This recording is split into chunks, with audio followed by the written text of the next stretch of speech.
Et on appelle maintenant pour la toute dernière séquence l'Université de Bordeaux, donc, qui nous est représentée donc, par Maxime Robillard et Enguerrand de Rotelin de la Roi. Donc Maxime, il est chercheur à l'Université de Bordeaux et Enguerrand, il y est post-doctorant.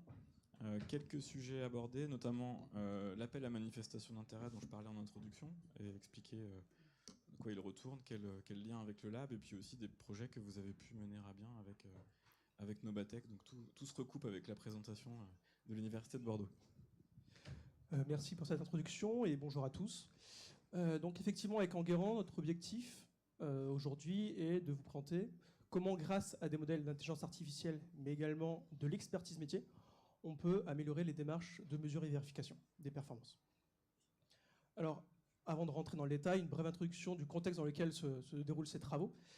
Ces travaux sont menés au laboratoire I2M de l'Université de Bordeaux, dans une équipe de recherche menée par Laurent Morat et Thomas Recht, et en collaboration avec Aline Barlet, qui est psychologue environnementale à l'École nationale supérieure d'architecture et de paysage de Bordeaux.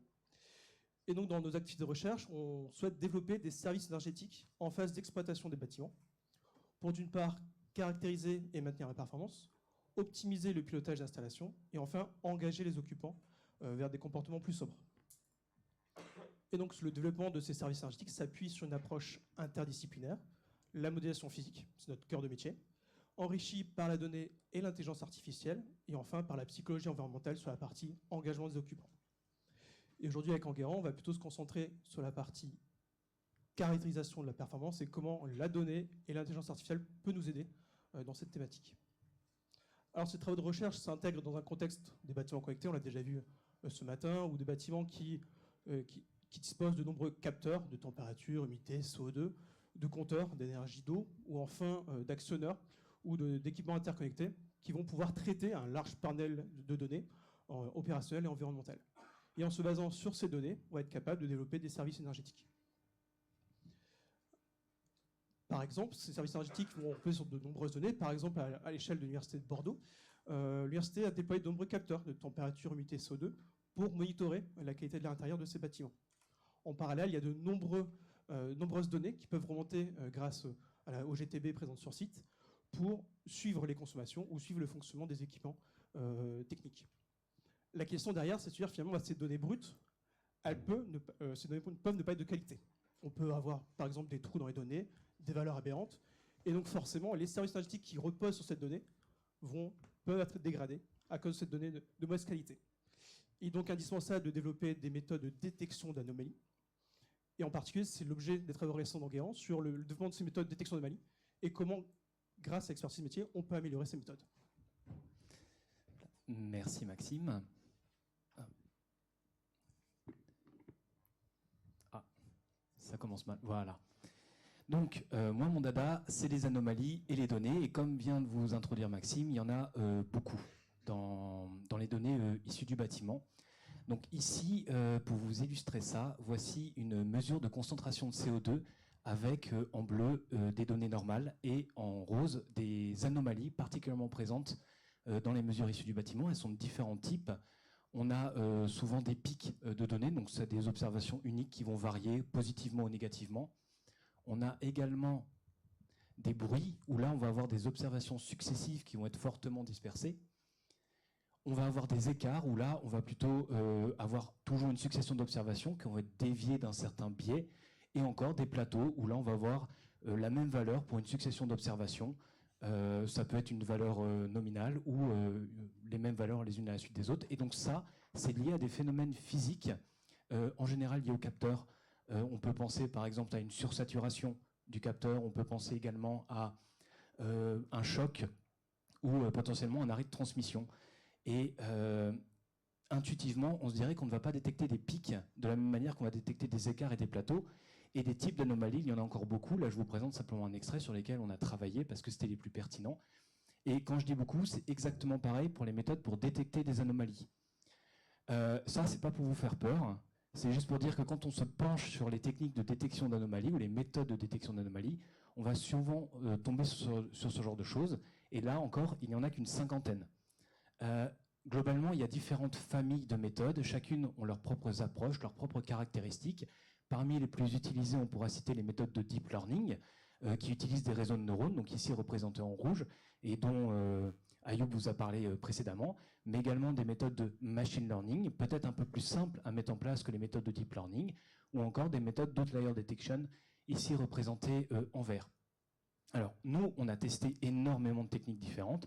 Aujourd'hui, on a décidé de vous épargner un petit peu et de vous en présenter seulement 3, parmi les plus utilisées dans la littérature. Alors, les auto-encodeurs, qui sont des méthodes de deep learning, donc tout en haut en rouge, ils détectent des anomalies en fait en déconstruisant la donnée et en la reconstruisant a posteriori. Également des méthodes KNN ou K plus proche voisin en français, qui sont des méthodes de machine learning qui vont se baser sur l'évaluation des distances pour détecter les anomalies. Et enfin, des méthodes d'isolation de forest ou IF, qui sont des méthodes d'outlier detection et qui, elles, sont des méthodes qui vont chercher à isoler les anomalies ou les observations normales.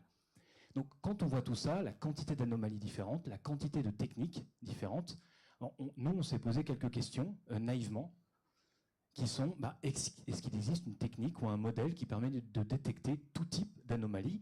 Est-ce que les approches plus complexes, comme les méthodes de deep learning, sont vraiment plus efficaces que des approches plus simples? Et est-ce qu'il est nécessaire de dédier un modèle par type d'anomalie, ou au contraire, on peut en utiliser plusieurs? Et en plus de ça, on s'est posé d'autres questions, parce qu'on reste des experts en données. Qu'en est-il de la donnée exactement, et du traitement qu'on veut faire est-ce qu'on peut faire un traitement spécifique pour améliorer les performances des modèles? Donc, est-ce qu'il vaut mieux utiliser des données brutes telles qu'on l'a, ou la transformer afin de l'adapter au modèle, ou peut-être d'adapter la donnée au modèle, ou le modèle à la donnée? Et ce traitement, en fait, c'est pas nouveau. Ça existe avant, c'était avant qu'il y ait tout un boom avec une quantité phénoménale de données qui était produite. En fait, ça s'appelait le feature engineering, ou la connaissance experte. Et ça, alors qu'est-ce que c'est exactement? C'est un tri, une expertise qui vient a priori afin de trier les informations qui sont pertinentes à donner au modèle. C'est une expertise qui s'exerce via donc majoritairement la transformation des données, mais c'est surtout un des facteurs qui peut avoir le plus d'impact sur les performances des modèles. Impact qui peut être positif comme négatif. Alors pour illustrer ça, voici un index de consommation électrique avec à gauche un pic de consommation normale et à droite un écart dans les consommations. Donc là, si on cherche à mettre en relief, en valeur ces anomalies, on peut utiliser différentes transformations. Par exemple, dans le cas d'un pic, c'est un changement brusque et soudain. Donc on peut penser tout de suite à la dynamique, à la dérivée qui peut être pertinente à regarder, et on va se rendre compte que l'utilisation de cette transformation, de cette dérivée, permet de très bien mettre en relief le pic. Par contre, dans le cas de l'écart, on va réussir à mettre en relief la première chute, la remontée finale, mais pas les données intermédiaires. C'est normal, elles se ressemblent, donc on va avoir un problème de détection, pas pour les pics, mais pour les écarts, si on utilise ce genre de transformation. Pour le résidu, alors on peut utiliser d'autres styles de transformation. Ici, je vous présente également le résidu qui va avoir un autre effet. Alors, le résidu, c'est quoi? On part du postulat que chaque donnée peut être décomposée en 3 éléments. Une saisonnalité, une tendance, et tout ce qui n'appartient pas à ces éléments-là, c'est un reliquat, c'est le résidu. Et on peut voir ça un peu comme une dérivée beaucoup plus longue. Et donc, dans le cas d'un pic, on va mal définir ce pic-là, on va inclure d'autres informations en utilisant le résidu, alors que pour l'écart, on va bien réussir à intégrer l'information de l'écart et donc peut-être faciliter les capacités de détection de nos modèles. Et donc, on peut le voir que selon la transformation qu'on va utiliser, on va avoir des effets totalement différents. Maintenant qu'on a vu comment on pouvait faire les choses, comment on arrive à évaluer les différentes performances de nos modèles? Là, ça revient à se poser 2 questions. Est-ce qu'on sépare bien les anomalies des observations normales? Et quand le modèle détecte ou dit qu'il y a une anomalie, à quel point il est crédible dans cette détection? Donc la première question, ça vient se poser une question sur la qualité de la détection de nos modèles. Ça, pour les spécialistes, on utilise le CROC, c'est un score qui va de 0 à 1. Quand on s'approche de 1, on a une séparation qui est parfaite. Quand on a un score qui s'approche de 0, on a une très mauvaise séparation. Et la particularité, c'est que quand on est à 0,5, c'est une séparation aléatoire. Donc typiquement, si vous avez un modèle qui est à 0,2, faites l'inverse de ce qu'il dit, vous aurez des bons résultats. Et pour la deuxième question, ça revient à se demander quelle est la fiabilité de nos modèles et de leur détection. Pareil, c'est un score qui va de 0 à 1. Quand on s'approche de 1, on a une prédiction qui est fiable. Quand on s'approche de 0, en fait, on a beaucoup de fausses alertes. Et ça, c'est très important, on ne fait pas ça régulièrement, mais il faut utiliser plusieurs métriques parce que ça permet d'adopter plusieurs points de vue. Notamment dans un cas d'exploitation, peut-être que des fois, on va chercher un compromis entre la qualité de détection, même la fiabilité. Et ça, c'est extrêmement important, on ne le fait pas souvent, mais donc voilà, au moins vous aurez peut-être appris ou retenu quelque chose là-dessus. Et donc, comment on a fait pour ça? Donc, je vous ai bien montré, il y a beaucoup de modèles, il y a beaucoup d'anomalies. Et bien, on a décidé de prendre nos grosses chaussures et de tester beaucoup de modèles différents. Donc, je reprends les autoencodeurs, les KNN et isolation de Forest, et on a changé leurs différents paramètres, leur architecture, pour au final créer et évaluer un large éventail de modèles différents pour voir leur comportement. Comme ce sont les plus utilisés, c'est assez représentatif. À la fin, on a créé environ 1,2 million de modèles qu'on a pu tester sur des sets de données. Pour vous donner une petite idée, c'est 3 semaines d'entraînement sur un serveur dédié à temps plein. Voilà. Et ces données-là, on les a testées sur différentes anomalies, comme je vous ai présenté précédemment, qu'on a générées synthétiquement afin de pouvoir faire varier leur durée, leur nombre et leur intensité, c'est-à-dire à quel point elles avaient un impact négatif sur la donnée. Intuitivement, on pourrait se dire que plus une anomalie est de forte intensité, plus elle est simple à détecter. Et donc nous, c'était de connaître un petit peu la limite qu'on pouvait avoir. Et ça, c'est très important parce que dans la réalité, on n'a pas des anomalies qui sont toutes faites. Elles sont générées par des processus aléatoires. Donc c'est bien de se rendre compte quelles sont les limites des différentes approches. Grâce à ça, on a pu créer 260 ensembles de données anormaux sur lesquels on a testé nos modèles. Et, comme je vous ai dit précédemment, la donnée, c'est primordial. La transformation, potentiellement très important. Et donc, on a testé plusieurs transformations. On s'est basé sur les données de température et de CO2, et on a testé environ une trentaine de combinaisons différentes, afin d'en observer les résultats. Et là, on s'approche dangereusement de la pause de midi. Donc, pour éviter de faire peur à tout le monde, je vais y aller petit à petit pour vous présenter nos résultats. Donc, je vous rappelle, il y a 1,2 million de modèles.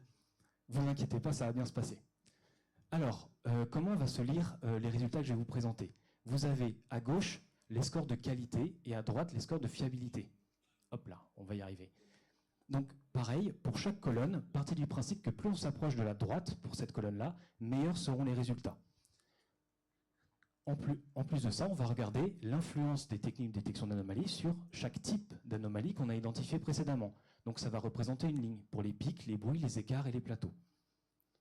Et nos résultats vont prendre cette forme-là, des boxplots, alors de différentes couleurs, les autoencodeurs en rouge-rose, les cas plus proches voisins en jaune, les isolations de Forest en bleu, et les pastilles des mêmes couleurs qui vont représenter les meilleurs modèles, les 1% des meilleures combinaisons, à la fois en termes de qualité et de fiabilité. Et pourquoi on utilise des boxplots? Comme je vous ai dit, on a 1,2 million de modèles en termes de résultats. Donc nous, ce qu'on cherche, c'est à regarder des tendances. Et ça, les boxplots, elles sont très bonnes. Vous avez à gauche le petit trait noir, ça va représenter le score minimum. Tous les petits points en dehors, c'est ce qui est considéré comme des anomalies. La boucle est bouclée. La petite boîte rose, le premier trait du côté gauche, ça va représenter le premier quartile. Le trait au milieu, ça va représenter la médiane. Donc la moitié des résultats sont inférieurs ou supérieurs. Le troisième petit trait de couleur du côté droit, ça va être le troisième quartile. Et le dernier trait noir, ça va être les valeurs maximum. Et là, on a l'ensemble des résultats. Attention les yeux, c'est que le début. Qu'on a pu tester. Donc c'est réparti par type de score, type de modèle utilisé et type d'anomalie étudiée. Et quand on regarde ça, on peut déjà se dire, on peut déjà avoir quelques informations essentielles. Tous les modèles ne sont pas égaux face au type d'anomalie qu'on cherche à repérer. Là, ces traits représentent la moyenne des médianes, en gros pour chaque modèle à chaque fois. Et ce qu'on remarque, c'est que dans le cas des pics, on a des très bons résultats, que ce soit en termes de qualité et de fiabilité, alors que pour les plateaux, c'est très mauvais. Typiquement, on est dans le cas de ce que je vous ai dit, en moyenne, écoutez, faites l'inverse de ce que le modèle vous dit et vous aurez des bons résultats. Mais c'est notamment pire en termes de fiabilité, ça veut dire qu'on a énormément de faux positifs. Donc, en plus de ça, ce qu'on remarque, c'est que les autoencodeurs, qui sont donc des modèles un peu complexes de deep learning, sont meilleurs que des méthodes plus simples. En première approche, c'est ce qu'on se dirait, où là, ce qu'on constate, c'est l'écart entre la médiane des autoencodeurs et la moyenne des médianes des autres modèles. Où c'est une aire en vert, ça montre qu'il y a quand même de meilleures performances de leur côté, sauf dans le cas des plateaux, mais bon, tout est mauvais, donc on s'en fiche un peu. Et enfin, il n'y a pas de modèle qui semble être le plus performant, enfin qui semble être performant pour tous les types. En vrai, on s'en doutait un petit peu, ça se saurait. En machine learning, on dit le no free lunch. Bah voilà, rien n'est jamais gratuit. C'est le cas ici. Mais si on regarde un petit peu nos résultats dans les détails, hop là, on va observer certaines tendances. Alors déjà, comme je vous avais dit, plus une anomalie est impactante, plus elle va être simple à détecter. Donc ça, jusqu'ici, tant mieux, on est sur la bonne voie. Mais surtout, on va observer des écarts de performance très importants selon les transformations qu'on va utiliser et selon les types d'anomalies sur lesquelles elles vont se retrouver. Donc le postulat de départ commence à se vérifier de manière sensible. Et en plus, pire que ça, c'est que de tous les paramètres qu'on peut considérer, que ce soit en termes de modèles, de données et d'anomalies, ce sont les transformations qui ont le plus d'importance sur nos résultats. Donc maintenant, on pourrait se demander, il se passe quoi si on ne gardait que les transformations qui marchent le mieux pour chaque type d'anomalie et chaque type de modèle? Est-ce qu'on observerait de vrais écarts? Et donc là, ça va être cette représentation ici, où vous avez en gris les anciens modèles que je vous ai présentés précédemment, et en couleur, les modèles cette fois filtrés à l'aide des meilleures transformations qui ont marché donc le mieux pour chaque type de modèle. Et ça prend cette forme-là. Et là, ce qu'on remarque, c'est que ce que vous voyez, c'est la moyenne des médianes en rouge avant, la moyenne des médianes en vert après, et la flèche en vert indique si ça devient un filtrage qui est positif. Là, ce que vous voyez, c'est que quoi qu'il arrive, l'utilisation de transformation a grandement amélioré déjà la fiabilité de l'ensemble des résultats, mais a globalement amélioré la qualité des résultats. Alors, il y a des fois, même quand c'était extrêmement bon de base, ça a quand même permis de l'améliorer. Donc, ça avait un réel impact. Et surtout, petite victoire quand même pour les plateaux. Ça y est, les modèles, ils disent enfin quelque chose de pertinent et de cohérent. On a réussi notre travail là-dessus. Et la plus grande surprise, et le point le plus intéressant, c'est que des modèles beaucoup plus simples, grâce à ça, dépassent des modèles beaucoup plus complexes de deep learning. Des modèles ici d'autencodeurs, les KNN, la majorité du temps, vont être meilleurs cette fois que les autoencodeurs. Dans le cas des anomalies de type pic et bruit, ce qu'on va constater, c'est que c'est la dérivée qui va permettre d'avoir les meilleurs résultats. Et ce sont les écarts. Et pour les écarts et les plateaux, ça ne va pas être tant une notion de transformation, mais plus de contexte donné au modèle afin de pouvoir détecter correctement les écarts et les plateaux. Typiquement, on s'est rendu compte qu'il fallait donner des données normales et anormales au modèle pour qu'il puisse repérer qu'il y avait une anomalie dedans. Parce que des fois, elles sont tellement grandes qu'on arrive à des moments où c'est une donnée qui est totalement anormale et l'algorithme ne sait plus faire la différence si c'est une donnée normale ou anormale. Et enfin, parce qu'il faut quand même critiquer un petit peu, ce qu'on a constaté, c'est que il y avait quand même une dispersion qui était relativement importante dans nos résultats, qui parfois même était pire avec le filtre. Ça sous-entend qu'il y a encore du travail à faire, que les transformations ne font pas tout. Maintenant, il faut un petit peu regarder au niveau des algorithmes, au niveau des données, comment on peut ajuster les paramètres et les différents éléments afin d'améliorer nos résultats et de resserrer nos prédictions. Donc là, on remarque pour la détection d'anomalies, c'est que même en filtrant, il n'y a toujours pas de modèle performant pour tous les types d'anomalies. Qu'il est notamment très important de considérer les données et leur traitement de prime abord afin d'améliorer les performances sensiblement, mais surtout que des modèles très simples de machine learning en fait, peuvent dépasser des modèles beaucoup plus complexes de deep learning. Donc c'est des modèles, les KNN, il n'y a pas besoin d'entraînement. Il n'y a pas besoin de dédier, d'avoir de la donnée ou de l'historique. Ça, c'est extrêmement intéressant et c'est grâce à l'expertise métier qu'on peut le faire. Mais là, ce que je vous ai présenté, c'est comment on a apporté notre expertise métier dans des réseaux de neurones, dans de l'intelligence artificielle. Et si on essayait d'aller un petit peu plus loin, alors Pierre vous a fait un petit teaser tout à l'heure, si on apportait des réseaux de neurones, de l'IA, dans de la connaissance experte, il se passerait quoi? Et ça, c'est le projet PINS que Maxime va vous introduire. Merci Enguerrand. Effectivement, donc le projet PINS, c'est un projet qui vient de débuter, qui a été cofinancé par le Lab Recherche Environnement dans le cadre de son appel à manifestation d'intérêt sur l'intelligence artificielle.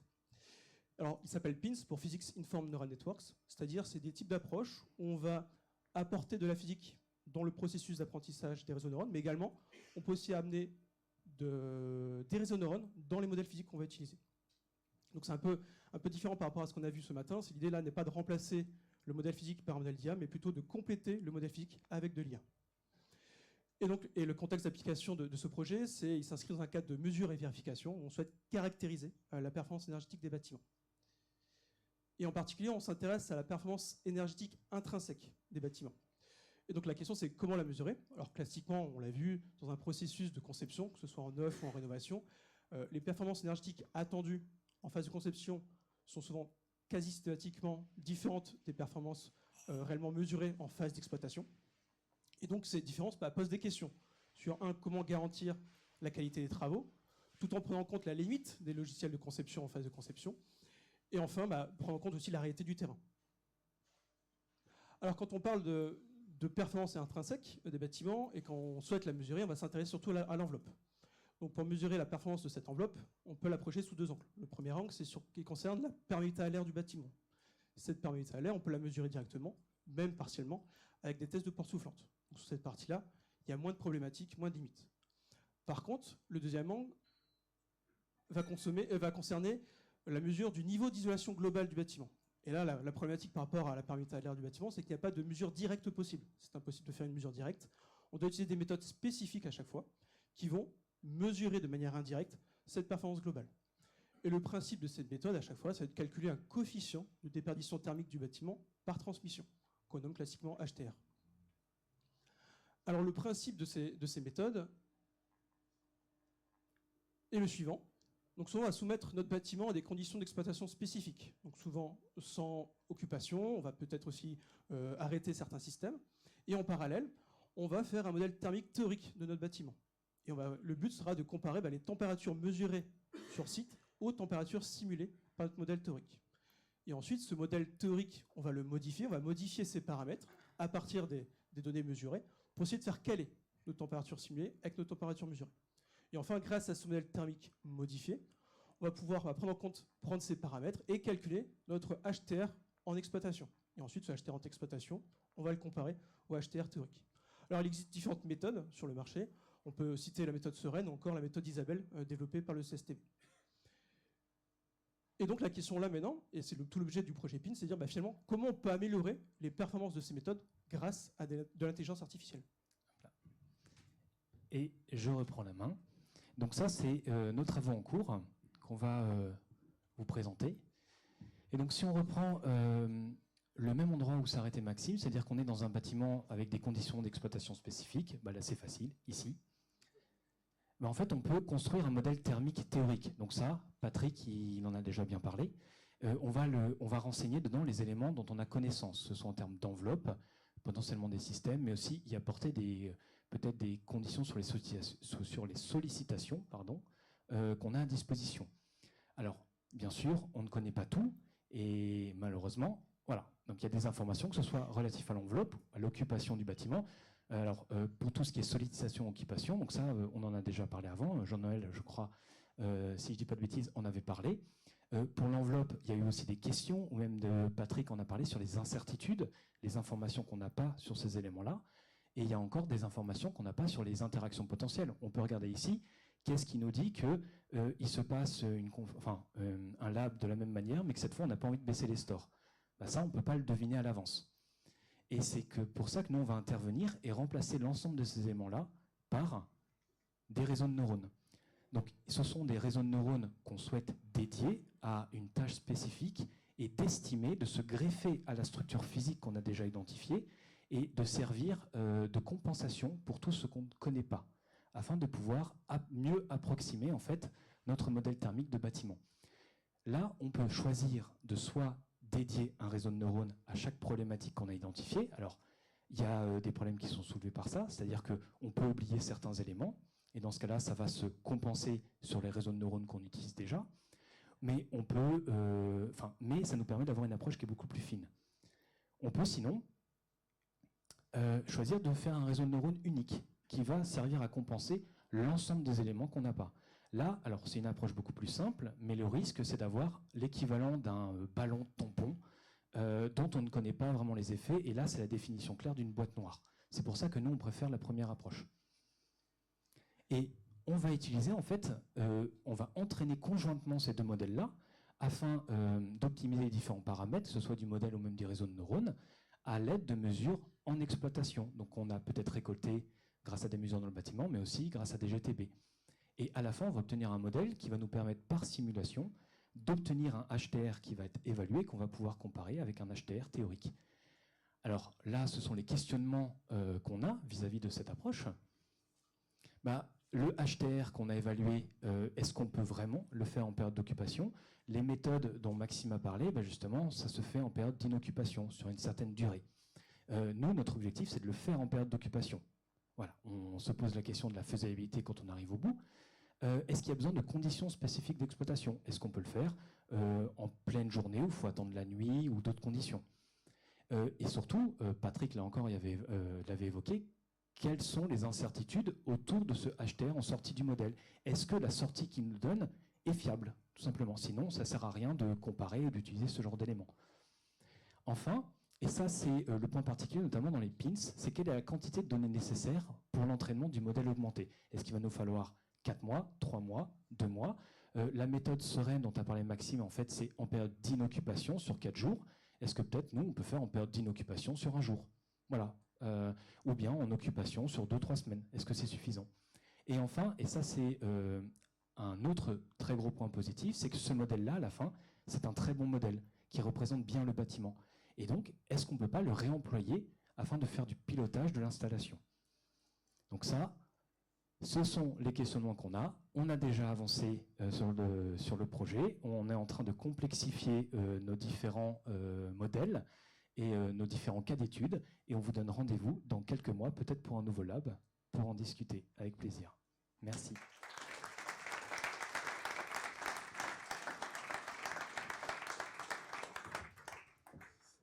Merci à tous les deux.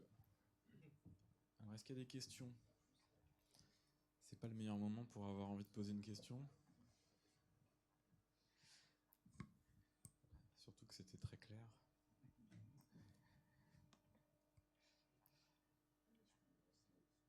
Alors, ouais, il y a une question Patrick est dans la salle après. Donc le dernier point, c'est du transfer learning, c'est ça?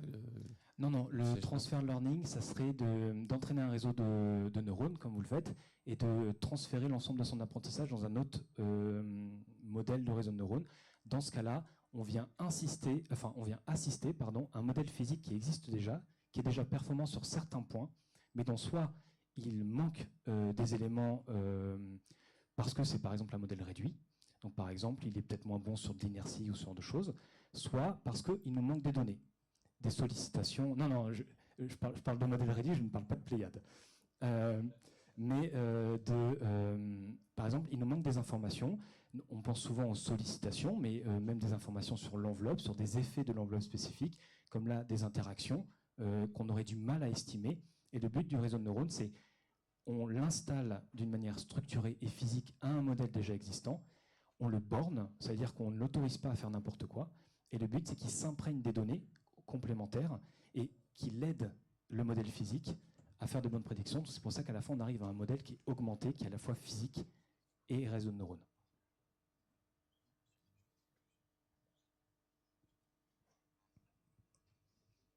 On garde les bonnes habitudes de se présenter. Bonjour, Sébastien Zarza, Vinci Construction, pour le coup. Ma question, c'était est-ce que ces modèles-là, ces méthodologies-là qui mélangent des modèles physiques avec des modèles théoriques servent de base pour l'option hybride du protocole IPMVP dans le cadre des engagements énergétiques? Voilà. Merci. Alors pour l'instant, non, c'est pas forcément pris en compte dans cette approche hybride. Après, effectivement, ça pourrait être pris en compte, effectivement. Mais pour l'instant, non, c'est plutôt orienté sur l'évaluation du HTR, en tout cas dans un premier temps. Et on pourrait effectivement l'amener dans une démarche plus large de garantie de performance énergétique. Après, la difficulté, c'est que ces modèles PINS reposent sur de la donnée. Donc si on est sur de la projet en neuf ou en rénovation, on n'a pas cette donnée pour entraîner ce modèle physique. Donc il y a une question effectivement de à partir de combien de mois, d'années, effectivement, si on peut passer d'une option D ensuite à une option C, est-ce que ça entrerait effectivement ce type de méthode dans le cadre d'une option C au bout de 1 ou 2 ans après la livraison du bâtiment?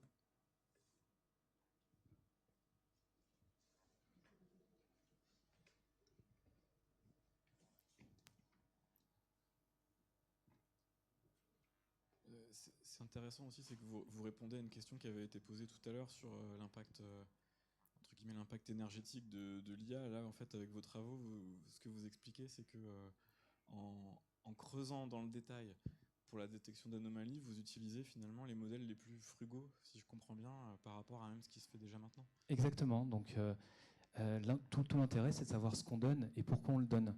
On n'est plus dans une optique qui a, alors ça a longtemps été le cas, à quel point ça l'est encore, notamment dans les domaines très informatiques, de donner toute la donnée qu'on a à disposition. En fait, on se rend compte qu'on pense que c'est une bonne idée. Ce n'est pas une bonne idée. Les modèles sont très gros, ils mettent longtemps à s'entraîner, et il y a plein d'informations parasites. Donc c'est un peu comme nous, si on nous donnait je ne sais combien de données à regarder, je pense qu'on préférait tous avoir une ou deux données pertinentes, triées sur le volet avant, quitte à faire des estimations. Et pour les réseaux de neurones, c'est pareil.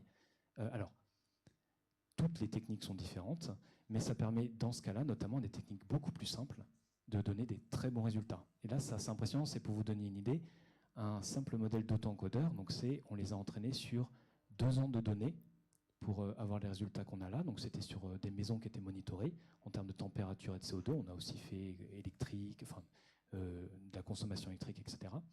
Et on se rend compte qu'un modèle qui n'a jamais été entraîné avant permet d'obtenir des résultats qui sont bien meilleurs.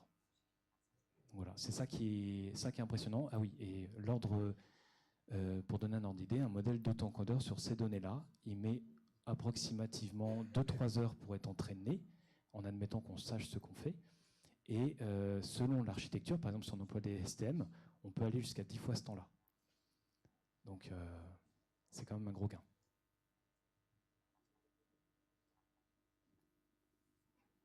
Je crois qu'on peut les applaudir à nouveau.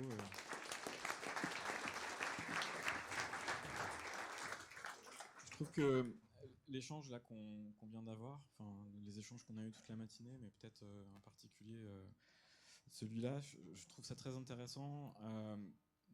Si on le reconnecte à ce que Jean-Noël, en introduction, exposait sur l'intérêt de disposer d'outils, disposer d'approches pour finalement travailler sur la gestion des projets en coût global. Alors ça paraît évident parce qu'on en parle depuis, je sais pas moi, ça fait 20 ans que je travaille dans l'entreprise et ça fait 20 ans qu'on parle de coût global.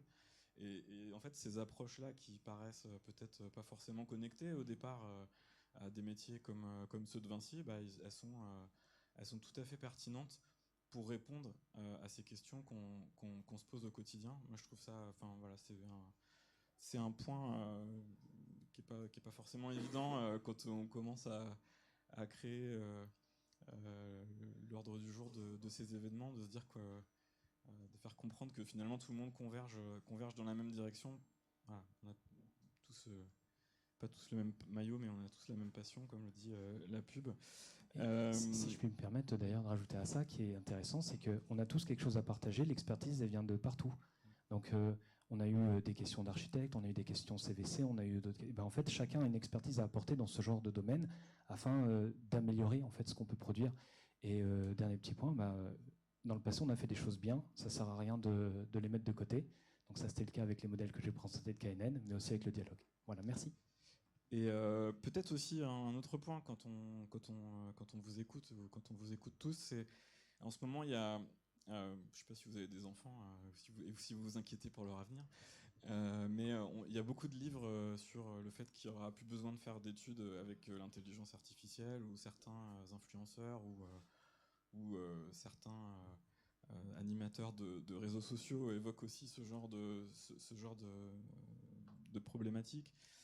Il y avait une interview de Yann Lequin là, dans le challenge de cette semaine, où lui, au contraire, il expliquait que c'était de plus en plus crucial de faire des études longues parce que, je cite, le progrès technologique se basant de plus en plus sur la science, il faut des ingénieurs, peut-être même des docteurs, des post-doctorants, encore plus qualifiés pour piloter l'IA et innover. Et ça, c'est ce type de preuves aussi qu'on apporte aujourd'hui. Donc bref, si vous avez des enfants, encouragez-les toujours à faire des études parce que c'est quand même primordial. Voilà ce qu'on pouvait dire en partie en mot de la fin. Je voulais remercier les équipes de CapScience là, qui discutent au fond de la salle comme si de rien n'était. Merci beaucoup à vous parce que c'était vraiment un endroit formidable pour avoir notre événement. Merci à Maria Beraldi qui a organisé l'événement. Je pense qu'on peut l'applaudir.